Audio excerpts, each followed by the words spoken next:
भाइयों बहनों, राधे राधे। वृंदावन बिहारी लाल की, राधा रानी की, यमुना मैया की, भारत माता की, गौ माता की, गंगा माता की, जय जय श्री राम। भाइयों बहनों, आज इस संवाद के कार्यक्रम में मैं आपके बीच में आया हूं। आज इस देश के लिए एक बहुत ही दुखद समाचार है।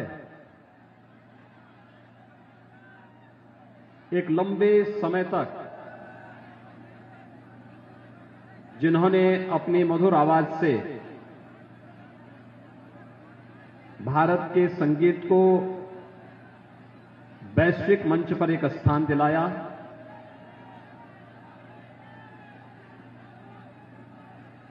जिन्होंने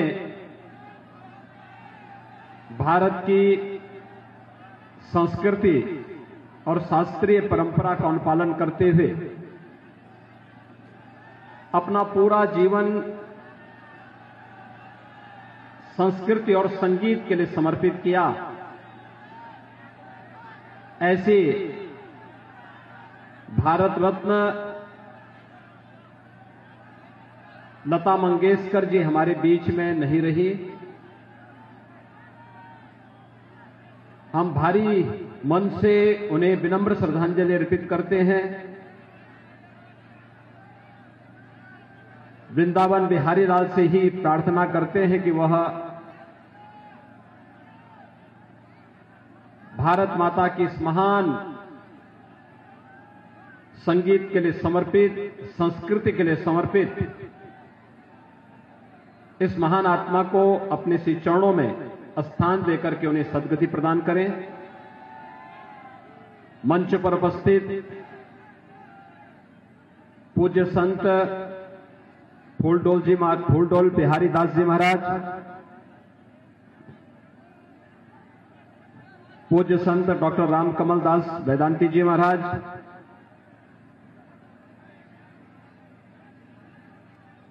पूज्य स्वामी चित्त प्रकाशानंद जी महाराज, पूज्य संत महेशानंद जी महाराज,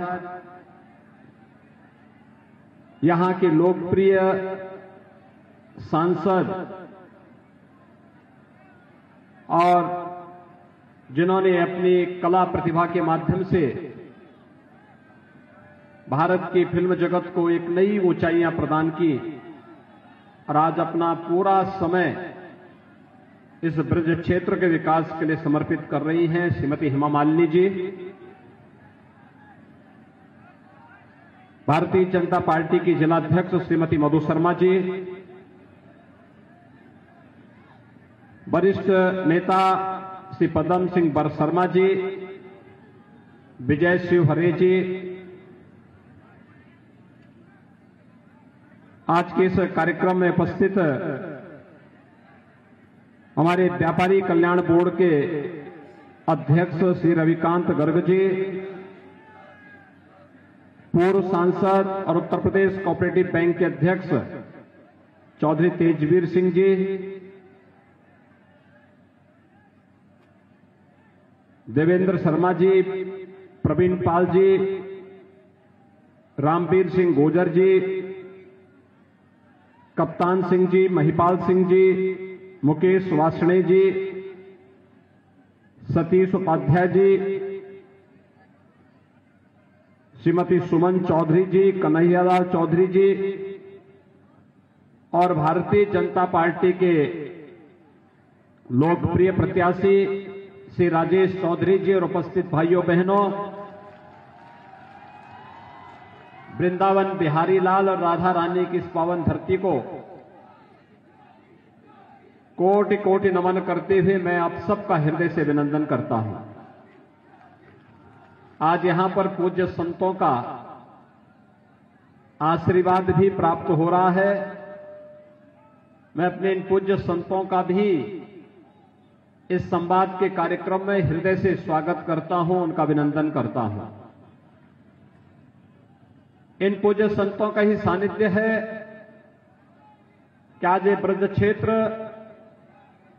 फिर से अपने पुरातन वैभव को प्राप्त करते हुए वैष्णव कुंभ के ऐतिहासिक आयोजन को करने में सफल रहा और इन्हीं के आशीर्वाद से गंगा मैया की तर्ज पर ही यमुना मैया भी अविरल और निर्मल होगी, इसमें कोई संदेह नहीं होना चाहिए।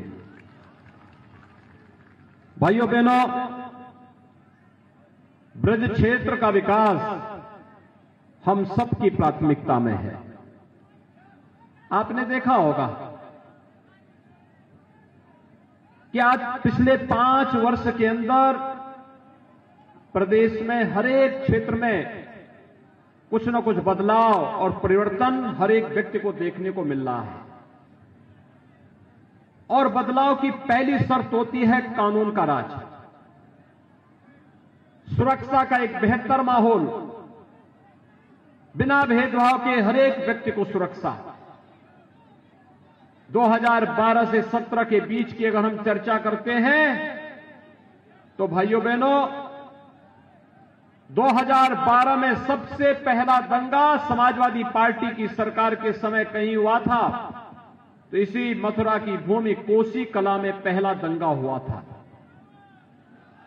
और अंतिम दंगा भी जो हुआ था वह जवाहर बाग की घटना घटित हुई थी, जिसमें सत्ता पोषित अपराधियों के द्वारा एक निर्दोष पुलिस अधिकारी समेत कई पुलिस कर्मियों को यहां पर उन्होंने जिस निर्ममता के साथ मारा था, हमारे पुलिसकर्मी शहीद हुए थे।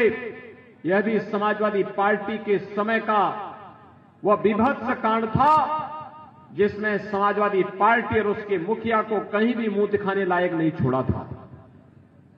लेकिन चूंकि इन गुंडे अपराधियों को ये लोग प्रश्रय देते थे, इनके माध्यम से अपनी अवैध गतिविधियों का संचालन करते थे, इसलिए सरकार भी उस कालखंड में इन पेशेवर माफिया और अपराधियों के सामने दुम दबाकर के चुपचाप मौन बनी रहती थी। लेकिन पिछले 5 वर्षों के अंदर आपने देखा होगा, हम लोगों ने तो इसी धरती से सीखा है कि परित्राणाय साधूनाम विनाशाय च दुष्कृताम। ये भगवान कृष्ण ने यही तो उद्घोष किया था और उसी पर हम लोग भी विश्वास करते हैं। सज्जनों का संरक्षण होगा, लेकिन जो कानून के लिए खतरा बने हुए हैं उन पर हमारी पुलिस भी ऐसे टूटेगी कि उनको मौत की भीख मांगते मांगते गले में तख्ती लटकाना ही पड़ेगा। और प्रदेश के अंदर आज इस प्रकार का माहौल आपने देखा होगा। आज हर बेटी सुरक्षित है, आज हर बहन सुरक्षित है, आज हमारी माताएं सुरक्षित हैं, गौ माता भी सुरक्षित है। गंगा मैया फिर से अविरल और निर्मलता के साथ भव्य और दिव्य कुंभ का आयोजन कराती है और मां यमुना फिर से पुकार करके कह रहे कि गंगा की तर्ज पर मैं भी अविरल और निर्मल रहूंगी, क्योंकि डबल इंजन की भारतीय जनता पार्टी की जो सरकार है। भाइयों बहनों, एक तरफ सुरक्षा का वातावरण, क्या ये 2017 के पहले था? क्या पिछली सरकारें सुरक्षा दे पाती थी? अगर वे सुरक्षा देती तो फिर कोसी कला का दंगा नहीं होता।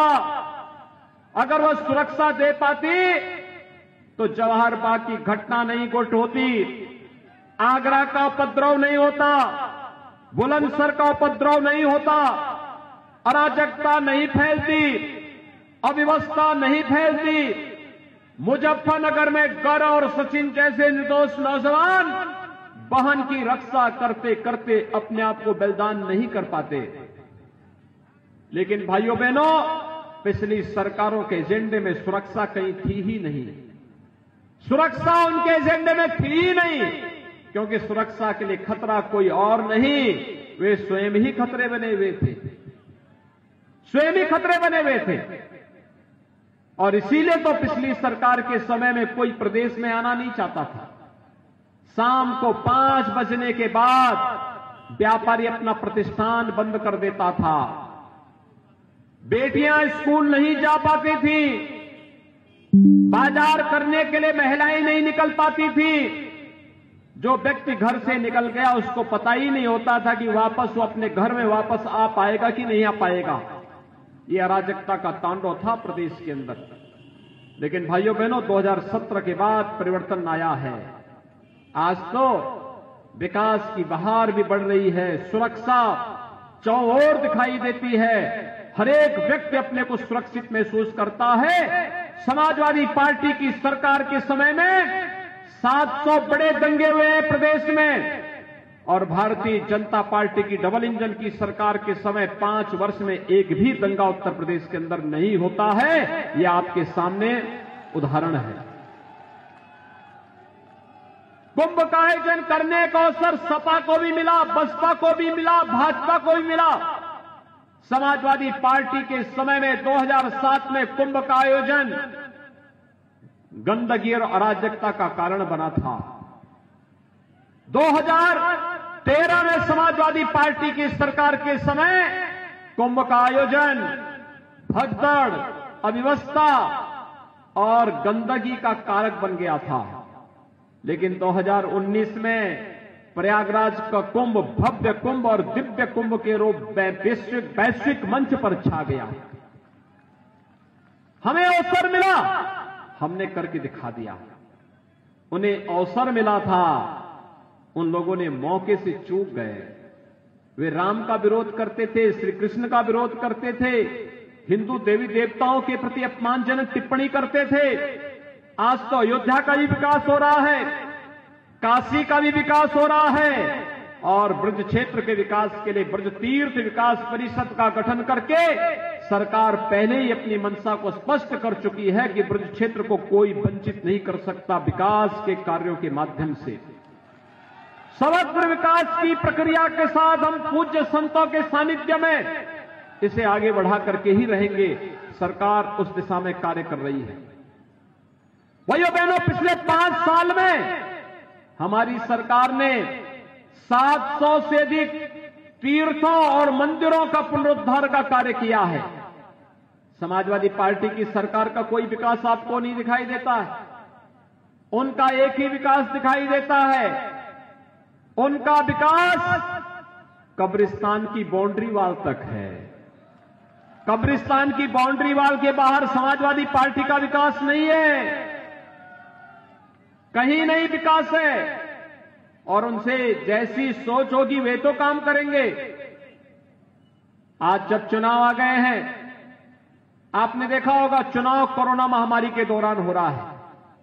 ये कोरोना महामारी दुनिया के अंदर फैली है, लेकिन भारत के अंदर प्रधानमंत्री मोदी जी के नेतृत्व में कोविड प्रबंधन का कार्य जिस कुशलता के साथ आगे बढ़ा है, जीवन भी बचाना है, जीविका को भी बचाना है, हर एक व्यक्ति का ख्याल रखना है, और एक कार्यक्रम जिस कुशलता के साथ आगे बढ़ा है, फ्री में टेस्ट, फ्री में उपचार, फ्री में वैक्सीन। कितने लोगों ने वैक्सीन ली है यहां पर? कितने लोगों ने लिया है? आपने सबने ले लिया? ये तो सब 100% लोगों ने वैक्सीन ले ली है। और मैं मानता हूं मथुरा के भी सभी 100% लोगों ने पहली डोज तो ले ही ली है, ले ली है ना, और दूसरी डोज भी लगभग 72% लोगों ने ले ली है। तो ये वैक्सीन का विरोध करने वाले लोग कहां जाएंगे? अब जो लोग कहते थे ये वैक्सीन मोदी वैक्सीन है, जो ये लोग कहते थे कि ये वैक्सीन भाजपा वैक्सीन है, जय भाजपा वैक्सीन और मोदी वैक्सीन ही जनता जनार्दन की जान को बचा रही है, तो भाइयों बहनों वोट भी तो वहीं जाएगा जो बचाएगा। आप मानते हैं ना? आप मानते हैं? तो जो लोग वैक्सीन का विरोध कर रहे थे उनके मुंह पे तमाचा मारेंगे, बताएंगे। और सपा की सरकार में लोग भूख से मरते थे, यहां तो डबल इंजन की सरकार है, डबल डोज राशन की मिल रही कि नहीं मिल रही है? मिल रहा है ना। ये जो विकास है, ये जो राशन है, ये जो दवा का पैसा है, ये पहले भी थी सरकारें दे सकती थी, लेकिन पहले का पैसा भाइयों बहनों ये इत्र वाले मित्र के घर में चला जाता था। और इसीलिए तो इत्र वाले मित्र को बचाने के लिए सपा बसपा की संवेदना गरीब के लिए नहीं, दलित के लिए नहीं, वंचित के लिए नहीं, महिलाओं की सुरक्षा के लिए नहीं, अन्नदाता किसानों के लिए नहीं, उनकी संवेदना इत्र वाले मित्र के लिए जरूर फूट पड़ती है। कहते हैं क्यों बुलडोजर चला रहे हैं? हमने कहा देखो बुलडोजर और विकास एक साथ चलेगा, एक हाथ से विकास होगा और दूसरी तरफ जिन्होंने गरीबों का पैसा लूटा है, विकास का पैसा लूट करके मां लक्ष्मी को आरसीसी की दीवारों में कैद करके रखा है, वहां पर हमारा बुलडोजर स्वयं जाएगा और बुलडोजर दीवारों को तोड़ करके मां लक्ष्मी को फिर से सबकी ऐश्वर्य और खुशहाली के लिए एक बार फिर से प्रदेश के अंदर और देश के अंदर लाने का कार्य करेगा। आज विकास हो रहा है ना, ये विकास ये वही पैसा है जो पिछली सरकार के समय लूट करके तिजोरियों में बंद कर दिया जाता था। अन्नदाता किसान को कुछ नहीं मिलता था, न उपज का दाम, न गन्ना किसानों को गन्ना मूल्य का भुगतान ही हो पाता था, न वृद्धजनों को पेंशन मिलती थी, न विधवा महिलाओं को पेंशन, न दिव्यांगजनों को पेंशन। ये तो पेंशन की राशि थी, छोटी राशि थी, सपा सरकार ने बंद कर दी थी। इस राशि को उन्होंने समाजवादी पार्टी के पदाधिकारियों को बंदर बांट कर दिया था। हमारी सरकार आई, वर्तमान में 1 करोड़ वृद्धजन, विधवा महिलाएं और दिव्यांगजनों को 12,000 रुपए सालाना हम पेंशन की सुविधा उपलब्ध करा रहे हैं। 12,000 रुपए, यह हम कोई उपकार नहीं कर रहे हैं, ये तो त्वदीयम मस्तु गोविंद तुभ्यमेव समर्पये के भाव के साथ किया जाने वाला समर्पण है। जनता जनार्दन ने आशीर्वाद दिया, सरकार ने अपने राजस्व को बढ़ाया, बेईमानी और भ्रष्टाचार को रोका, सुरक्षा का वातावरण दिया, तो जरूरतमंदों की सहायता के लिए सरकार हमेशा उसके साथ खड़ी है। भाइयों बहनों, इसीलिए आज हम आपके बीच आए हैं। हम इसीलिए आए हैं, अन्नदाता किसान के उत्थान का काम भी भारतीय जनता पार्टी की डबल इंजन की सरकार ने किया है और भारतीय जनता पार्टी आज इसी विश्वास के साथ आपके बीच आई है। ये जो राजेश चौधरी यहां से आज भारतीय जनता पार्टी के प्रत्याशी बने हैं ना, आज से नहीं भाइयों बहनों, पिछले 30 वर्षों से 35 वर्षों से भारतीय जनता पार्टी के कार्यकर्ता हैं। याद करिए 1990 के दशक की घटना, जब कश्मीर से कश्मीरी पंडित भगाए जा रहे थे, उस समय के भारतीय जनता पार्टी के राष्ट्रीय अध्यक्ष डॉक्टर मुरली मनोहर जोशी जी ने श्रीनगर के लाल चौक पर झंडा फहराने का आह्वान किया था। तो झंडा फहराने वालों का नेतृत्व कोई दे रहा था, आज के यशस्वी प्रधानमंत्री श्री मोदी जी दे रहे थे और लाल चौक पर भारत का आन मान और शान का प्रतीक तिरंगा फहराया जाता है। और जो कुछ चंद लोग, भारतीय जनता पार्टी के चंद कार्यकर्ता वहां पहुंच पाए थे, उनमें राजेश चौधरी भी एक युवा कार्यकर्ता था। लंबे समय के बाद उन्हें अवसर मिला है और इसलिए भाइयों बहनों याद करना, अगर 500 वर्षों के लंबे इंतजार के बाद अयोध्या में राम मंदिर का निर्माण हो सकता है और कश्मीर में गुलामी के प्रतीक, आतंकवाद के प्रतीक धारा 370 सदैव के लिए समाप्त हो सकती है, तो ये मान के चलिए कि देश के अंदर हर वह कार्य होगा जो भारत को वैश्विक मंच पर एक नया पहचान दिलाएगा और उसके लिए तैयार रहने के लिए आज मैं आपका आह्वान करने के लिए आया हूं। आप सभी लोग भारतीय जनता पार्टी की सरकार चाहते हैं, सभी लोग इधर इधर इधर इधर इधर सभी लोग बताइए, सभी लोग तैयार हैं?